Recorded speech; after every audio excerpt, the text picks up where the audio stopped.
I grew up on Thompson Farm, where the landscape stretched out endlessly in a patchwork of green and gold.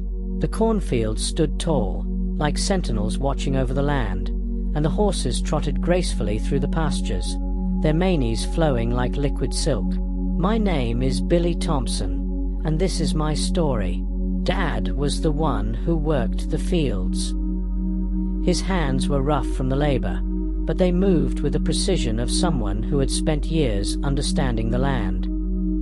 He'd rise before the sun and work until the stars came out, ensuring the corn grew tall and strong. Mom, on the other hand, was the heart of our home. She managed the household with a kind of effortless grace, always making sure there was a hot meal on the table and a comforting word for everyone.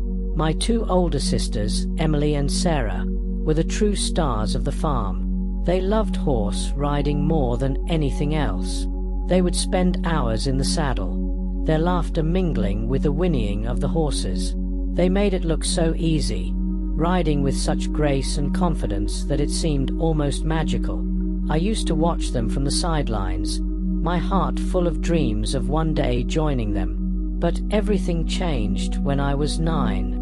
It started with sneezes that seemed to come from nowhere, a constant itchiness, and a feeling of being stuffy all the time. My parents took me to the doctor, who diagnosed me with severe allergies. The news was like a cold slap to the face. My body was now reacting violently to the very animals I adored. The farm, once a paradise of joy and freedom, turned into a place of unfulfilled dreams. I could no longer run through the fields with the horses or cuddle with our farm cats. The sight of Emily and Sarah riding in the distance was a painful reminder of what I could no longer experience. I felt like a spectator in a world I used to belong to, watching from the sidelines as my life unfolded without me. The hardest part was trying to stay positive for my family. I didn't want them to see how deeply the loss affected me.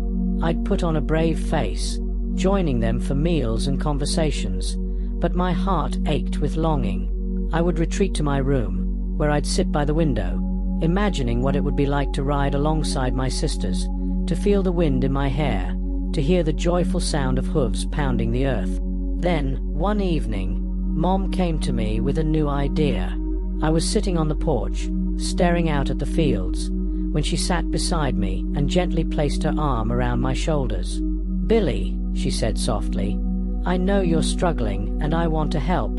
Have you ever heard of manifestation?" I looked at her, puzzled. "Manifestation?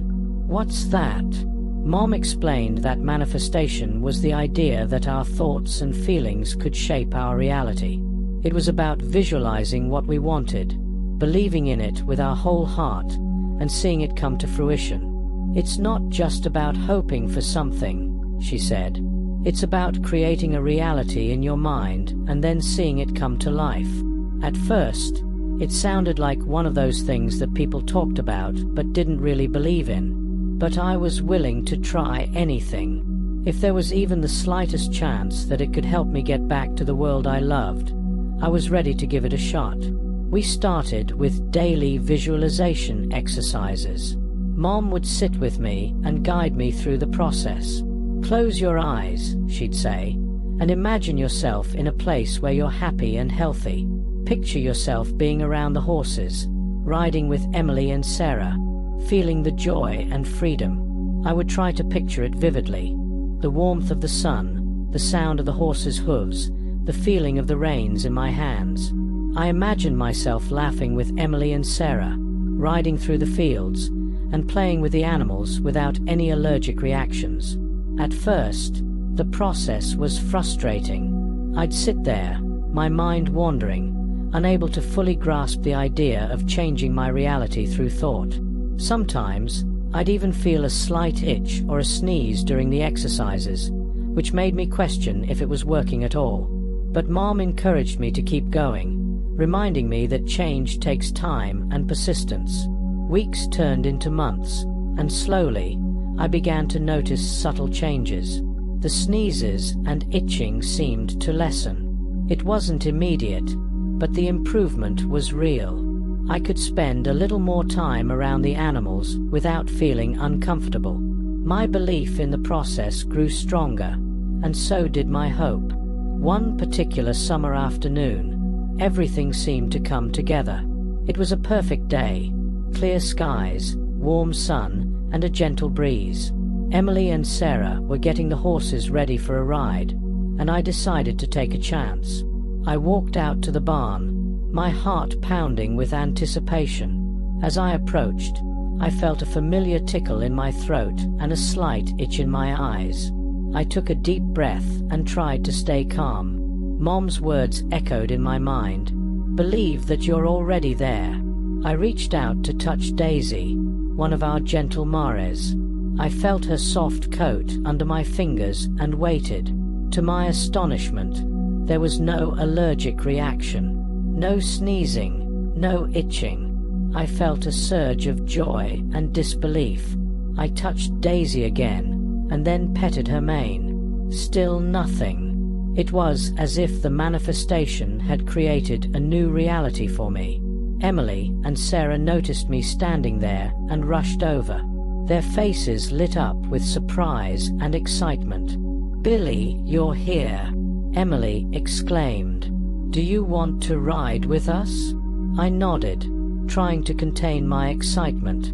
They helped me get ready, and before I knew it, I was on Daisy's back, feeling her rhythmic trot beneath me. It was everything I had imagined and more. The freedom, the thrill, the sheer joy of riding. Everything was perfect. As we rode through the fields, I felt a deep sense of connection and contentment. I laughed and chatted with Emily and Sarah, feeling like I was finally part of the world I had missed so much. We raced along the edge of the cornfields, leaped over small logs, and enjoyed every moment of the ride. My days became filled with the joy of being around the animals. I spent more time with the horses, feeding them, grooming them, and playing with the farm cats.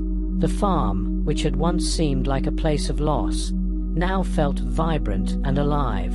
I found myself eagerly waking up each morning, ready to embrace the new day. Mom was overjoyed to see the changes in me. She would often join me in the barn, sharing in the moments of happiness as I interacted with the animals. We talked about the power of positive thinking and how it had helped me overcome my allergies. "It's amazing what belief and persistence can achieve," she'd say with a proud smile.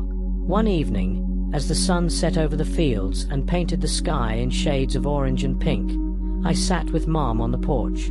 We watched Emily and Sarah riding in the distance, their silhouettes outlined against the twilight sky. "I can't believe how much has changed," I said, feeling a deep sense of gratitude. "It's like a dream come true." Mom hugged me tightly. "You worked hard for this, Billy. You believed in yourself and in the process. Sometimes, the hardest part is having faith and sticking with it, even when it seems impossible."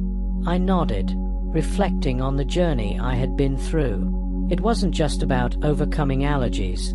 It was about believing in the possibility of change and the power of the mind. It was about persistence, hope, and how those qualities can shape our reality. As the years went by, the farm became a place of endless adventures and cherished memories. I rode with Emily and Sarah, not just as their little brother, but as a partner in the joy of farm life. The fields, the horses, and the cornfields became symbols of my journey, reminders of what belief and determination can achieve. I continued to enjoy every moment on the farm, embracing each day with a new sense of wonder and appreciation. The farm was no longer just a place of work and routine. It was a canvas where dreams could come to life. And as I rode through the fields with my family, I knew that the magic of belief was a powerful force, one that could turn dreams into reality and make every day a little brighter. The farm had become more than just a backdrop to my life. It was a testament to the strength of hope and the power of the mind. And as I looked out over the fields, watching the sun dip below the horizon, I knew that the journey was far from over. There were still countless adventures waiting to be had, dreams to be realized, and moments of joy to be cherished.